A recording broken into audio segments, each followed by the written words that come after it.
Maître, il est bon que nous soyons ici. Faisons 3 tentes, une pour toi, une pour Moïse et une pour Élie.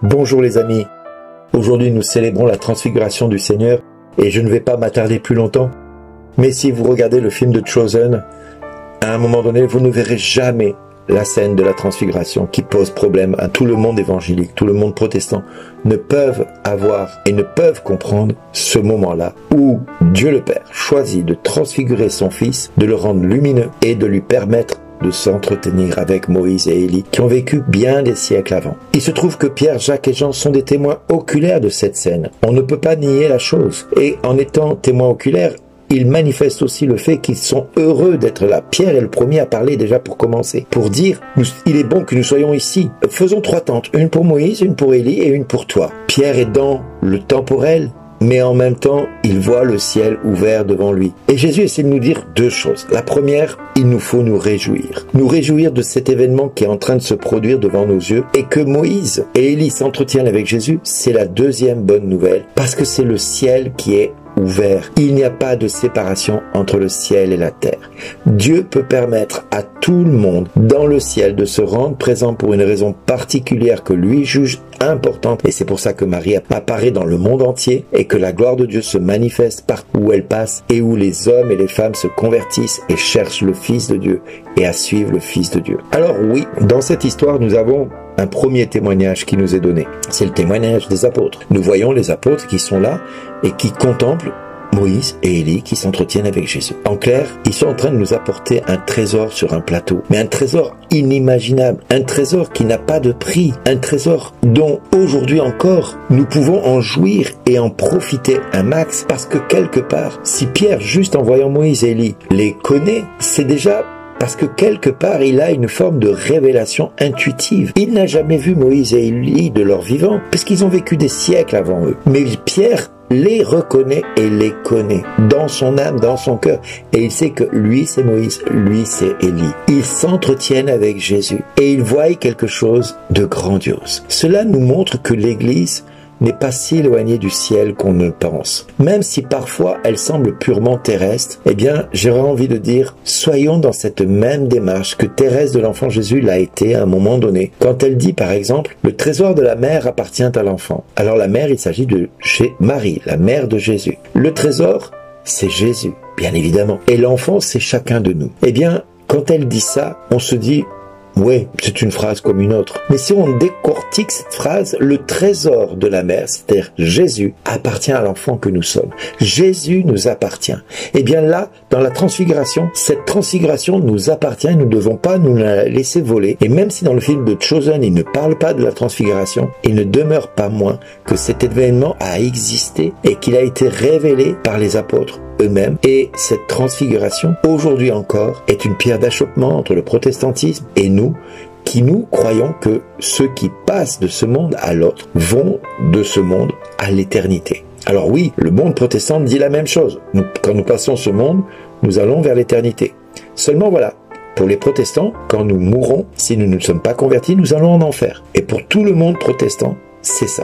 Que ce soit les évangéliques, les pentecôtistes, tout le monde pense la même chose. Pour les catholiques, on n'est pas jugé uniquement sur le degré de foi que nous allons avoir, mais sur ce que nous allons vivre de notre vivant. En clair, Pierre, Jacques et Jean nous montrent que Moïse et Élie ne sont pas si éloignés de nous, ce qui veut dire que ce qu'ils se voient avec leurs yeux à eux, Dieu peut voir ce que nous faisons au quotidien aussi. Ce qui est possible dans un sens est possible dans l'autre. Et donc Dieu voit chacune de nos actions. Dieu voit ce que nous faisons et ce que nous ne faisons pas, ce que nous disons et ce que nous ne disons pas. Il voit toute notre vie. Il n'y a pas de séparation. C'est ce que cette transfiguration veut nous faire comprendre. Il n'y a pas de séparation entre le ciel et la terre. Ce qui nous pousse à aussi quelque part à rechercher la sainteté dans notre vie. Et c'est pour ça que Jésus dira, soyez saints comme votre Père est saint, soyez parfaits comme votre Père est parfait. Mais il sait aussi notre humanité. Et c'est pour ça qu'il dira à un moment donné, pardonnez 70 fois, 7 fois. Et j'aime à dire que le 0 du 70, c'est notre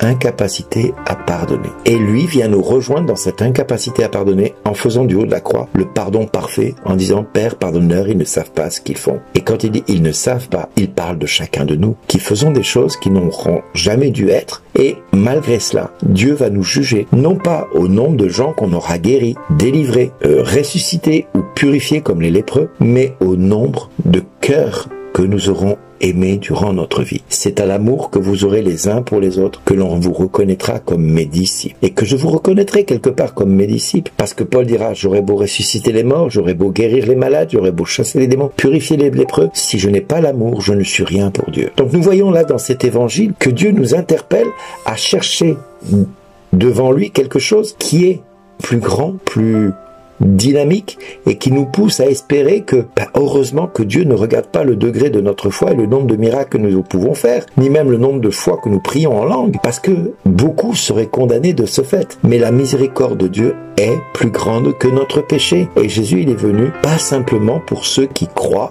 il est venu pour le monde entier. Et c'est pas moi qui le dis, c'est l'évangile de Jean, chapitre 3, versets 16 et 17.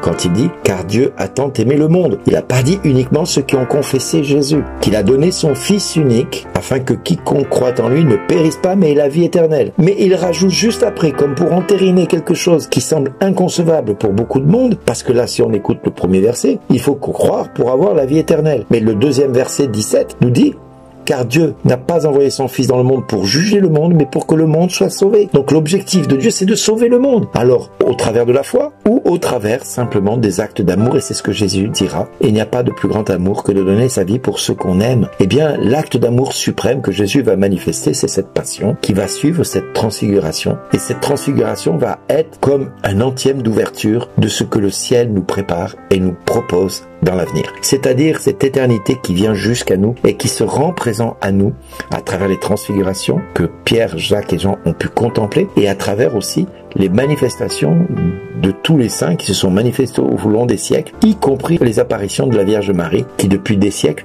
deviennent de plus en plus intenses et de plus en plus présentes dans notre monde et dans notre univers et que l'Église aujourd'hui cautionne et reconnaît. Alors certes, ce n'est pas l'apparition qu'il faut suivre, c'est le message de l'apparition qu'il faut suivre, c'est-à-dire chaque fois que Marie dit « Faites ce que mon Fils vous demande de faire, convertissez-vous, allez vous repentir, allez vous confesser, allez faire ceci, allez faire cela, pour que mon Fils soit glorifié, mon Fils vous aime ». Elle redirige toujours les hommes vers son Fils. C'est le message de cette forme de transfiguration du XXe siècle, où Marie se rend présente et où la gloire de Dieu est présente auprès de quelques enfants, de quelques personnes adultes aujourd'hui qui peuvent voir la Vierge et qui nous transmettent le ciel à notre porte. Alors, soyons comme Pierre. Il est bon d'être dans la joie aujourd'hui parce que la transfiguration nous fait rentrer dans cette espérance où tous et toutes nous pouvons nous dire mutuellement merci d'exister.